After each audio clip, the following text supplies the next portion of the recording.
Hello everyone, welcome to Vedas home foods. ఈరోజు మన వీడియోలో మినప గారెలను క్రిస్పీగా ఎలా తయారు చేయాలో చూద్దాం.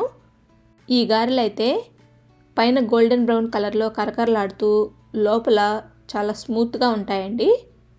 మనం పిండిని మిక్సీలో రుబ్బుకున్నా సరే, గ్రైండర్లో రుబ్బుకున్న పిండితో వేసిన గారెల్లా రావాలంటే నేను చెప్పిన కొలతలను స్టెప్ బై స్టెప్ ఫాలో అవుతూ మీరు ట్రై చేయండి.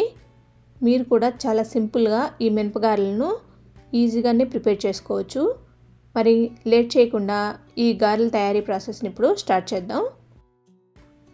గారెల పిండి కోసం ముందుగా ఒక గిన్నెలోకి 1 కప్పు వరకు మినపప్పును తీసుకోండి. ఈ మినపప్పులోకి వాటర్ని యాడ్ చేసుకొని 2-3 సార్లు బాగా శుభ్రంగా వాష్ చేసేసుకోండి.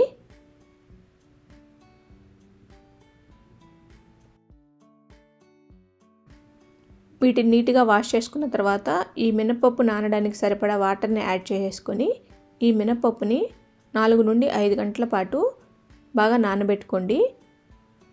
5 గంటల తర్వాత ఈ మినపప్పుని మనం రుబ్బుకుందామండి. ఇప్పుడు ఈ మినపప్పులోని వాటర్ని మొత్తం పూర్తిగా వంచేయండి.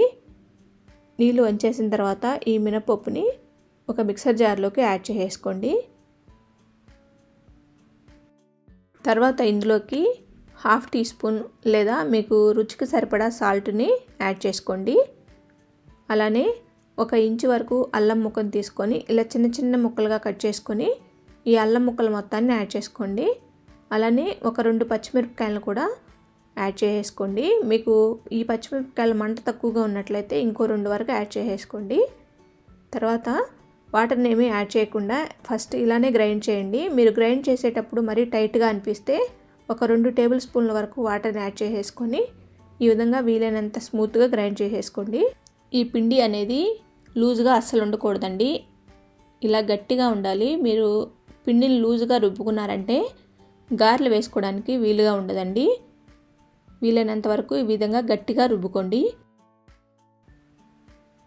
ఇప్పుడు ఈ పిండి పైన మూత పెట్టేసి 2 నుండి 3 గంటల పాటు ఈ పిండిని రిఫ్రిజిరేటర్లో ఉంచేయండి. ఇలా మనం ఈ పిండిని ఫ్రిడ్జ్లో ఉంచడం వల్ల గారెలు మనకు క్రిస్పీగా మరియు స్మూత్గా వస్తాయండి. 3 గంటల తర్వాత ఈ పిండిని రిఫ్రిజిరేటర్లో నుంచి బయటకు తీసుకోండి.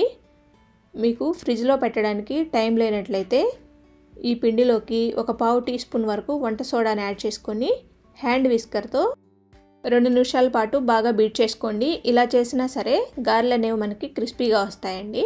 తర్వాత ఇందులోకి 1 టీ స్పూన్ వరకు జీలకర్రని యాడ్ చేసుకోండి. అలానే 10 రెమ్మల వరకు కరివేపాకుని ఇలా చిన్న చిన్న ముక్కలుగా కట్ చేసుకొని అవి కూడా యాడ్ చేసుకోండి. అలానే 1/4 కప్పు వరకు సన్నగా తరిగిన కొత్తిమీర తరుగును కూడా యాడ్ చేసుకొని వీటన్నింటినీ ఈ పిండిలోకి కలిసేంత వరకు నీట్గా కలుపుకోండి.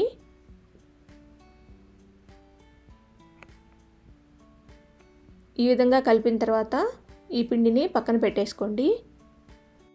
ఇప్పుడు గారెలు చేసుకోవడం కోసం ఇలాంటి ఒక కవర్ని తీసుకోండి.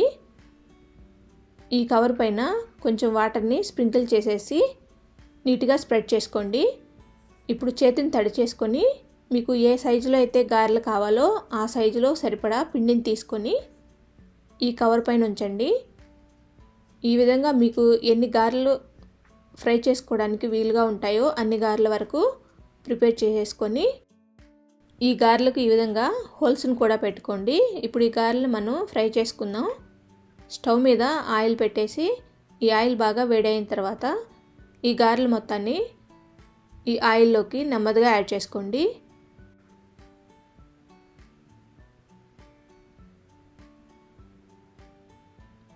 ఈ విధంగా ఈ గారెలు మొత్తం యాడ్ చేసుకున్న తర్వాత ఈ గారెలన్నిటినీ ఒకవైపు పూర్తిగా ఫ్రై అవ్వనివ్వండి.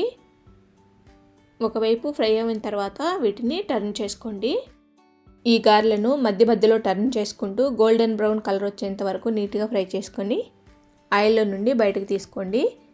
ఇదే విధంగా మిగిలిన అన్ని గారెలను కూడా ప్రిపేర్ చేసుకోండి. చూడండి ఈ గారెలు మనకి ఎంత కలర్ఫుల్గా మరియు క్రిస్పీగా రెడీ అయ్యాయో. ఇంకా ఈ గారెలను వేడివేడిగా పల్లీ చట్నీతో కానీ, కొబ్బరి చట్నీతో కానీ లేదా సాంబార్తో కానీ సర్వ్ చేసుకోవచ్చండి. మరి ఈ రెసిపీని మీరు కూడా ప్రిపేర్ చేసుకొని మీకు ఎలా వచ్చిందో నాకు కామెంట్ చేయండి. మీకు కనుక ఈ రెసిపీ నచ్చినట్లయితే లైక్ చేసి షేర్ చేసి సబ్స్క్రైబ్ చేసుకోండి. Thanks for watching.